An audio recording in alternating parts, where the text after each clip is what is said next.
السلام علیکم ورحمۃ اللہ وبرکاتہ۔ میں ہوں سید عبدالوہاب شیرازی۔ جادو نگری اور جنات کی دنیا ویڈیوز کا یہ سلسلہ ہمارا جاری ہے اور اس سلسلے کی ایک اور ویڈیو لے کر آپ کے سامنے حاضر ہوا ہوں۔ آج کی جو میری ویڈیو ہے وہ اس حوالے سے ہے کہ بہت سارے لوگوں نے یہ پوچھا ہے کہ ہمیں ڈر لگتا ہے۔ کئی لوگ یہ کہتے ہیں کہ ہمیں رات کو ڈر لگتا ہے اور کئی یہ کہتے ہیں کہ ہمیں ہر وقت ڈر لگتا ہے، اور ایک خاتون نے یہ کہا کہ مجھے ہر وقت موت کا ڈر لگا رہتا ہے کہ میں مر جاؤں گی۔ بہرحال آج کی اس ویڈیو میں اس حوالے سے میں تھوڑی سی آپ سے گفتگو کروں گا کہ یہ ڈر کیا چیز ہوتی ہے۔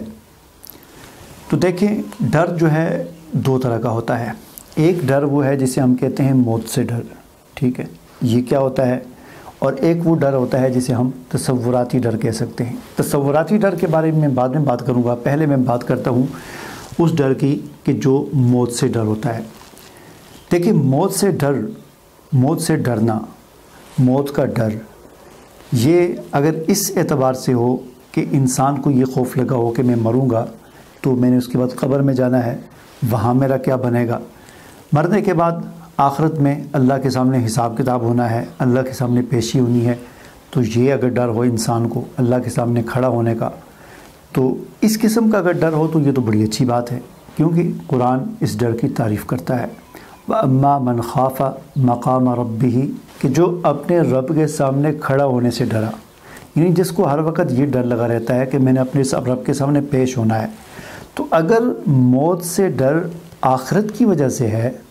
کہ میرے ایسے اعمال نہیں ہیں، میری جو ہے وہ زندگی صحیح نہیں گزر رہی، میں اللہ کا نافرمان ہوں،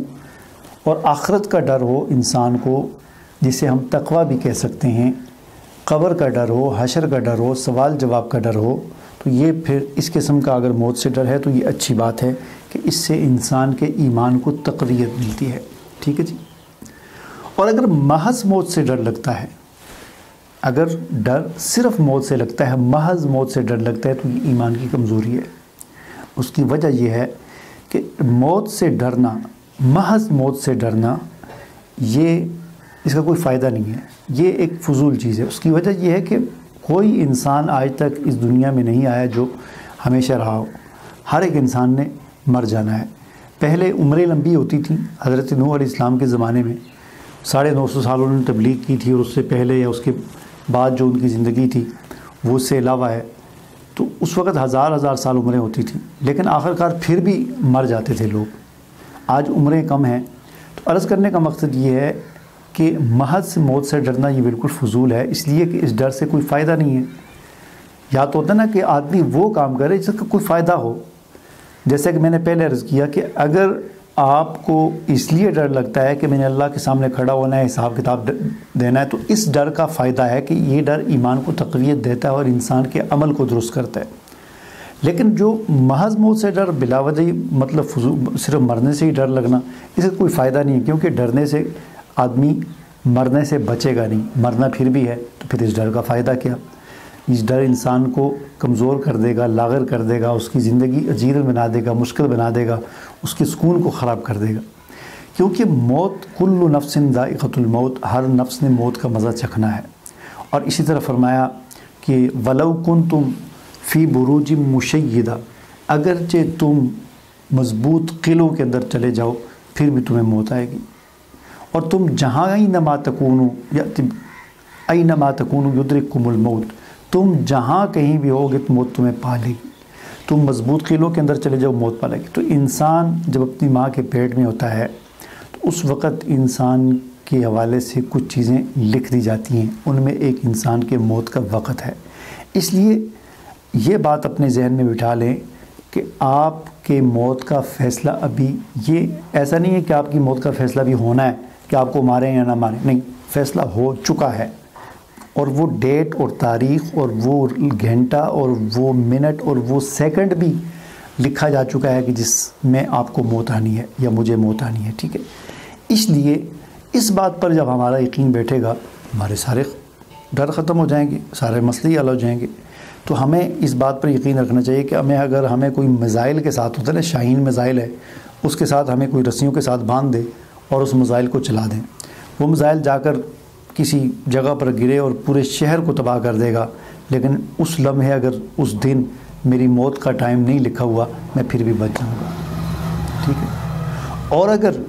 موت کا ٹائم اور موت کا دن لکھا ہوا کہ فلاں مہینہ، فلاں تاریخ، فلاں وقت، اس وقت وَلَوْ كُنْتُمْ فِي بُرُوجٍ مُشَيِّدَةٍ، اگر مضبوط قلعوں کے اندر لوہے کا کمرہ بنا کر اس کے اندر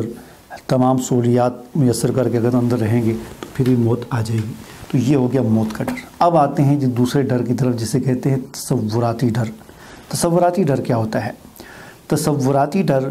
یہ ہے کہ انسان محض ڈراؤنی چیزوں یا جنات وغیرہ کا تصور کر کے اپنے ذہن میں ڈرتا ہے۔ یہ تصوراتی ڈر یہ عام طور پر بچوں میں زیادہ ہوتا ہے اور خواتین میں بہت زیادہ ہوتا ہے اور بعض مردوں میں بھی ہوتا ہے، اور خاص طور پر یہ تصوراتی ڈر ان لوگوں میں بہت زیادہ ہوتا ہے جو ڈراؤنی فلمیں، موویز، کارٹون وغیرہ اس قسم کی چیزیں دیکھتے ہیں۔ تو یہ جو ڈر ہے، ظاہر ہے اس ڈر کا پہلا تو حفاظتی تدبیر یہی ہے کہ اس قسم کی چیزیں ہی نہ دیکھیں، فلمیں، موویز وغیرہ یہ چیزیں دیکھیں ہی نہ، ویسے بھی گناہ ہے۔ اور پھر یہی چیزیں ہوتی ہیں جو انسان کو تصوراتی ڈر میں مبتلا کر کے بعد میں حقیقتاً جنات اور ان چیزوں کے مسلط ہونے کا ذریعہ بن جاتی ہیں۔ اس لیے جو ہے اللہ پر اپنا یقین بڑھائیں، ان چیزوں کو دیکھنا چھوڑیں، اللہ پر اپنا یقین بڑھائیں اور رسول اللہ صلی اللہ علیہ وسلم کی بتائی ہوئی دعاؤں پر اپنا یقین بتائیں۔ ہمارا ایمان اس بات پر ہونا چاہیے کہ جب نبی کریم صلی اللہ علیہ وسلم نے یہ فرما دیا کہ جو شخص رات کو آیت الکرسی پڑھتا ہے تو اس کے پاس ایک فرشتہ آ کر کھڑا ہو جاتا ہے اور صبح تک وہ فرشتہ اس کے ساتھ رہتا ہے اور کوئی جن اور شیطان اس کے قریب نہیں بٹک سکتا، ٹھیک ہے۔ اس بات پر اپنا یقین اتنا پختہ کر دیں کہ جب میں نے آیت الکرسی پڑھ لی، میرے پاس اب اس وقت ادھر ساتھ میں ایک فرشتہ کھڑا ہے، وہ کسی جن شیطان کو میرے قریب نہیں چھوڑے گا۔ اس بات پر آپ کا جتنا یقین ہوگا اتنا ہی ڈر آپ کا ختم ہوگا، ٹھیک ہے۔ مجھے اجازت دیجیے، اللہ حافظ۔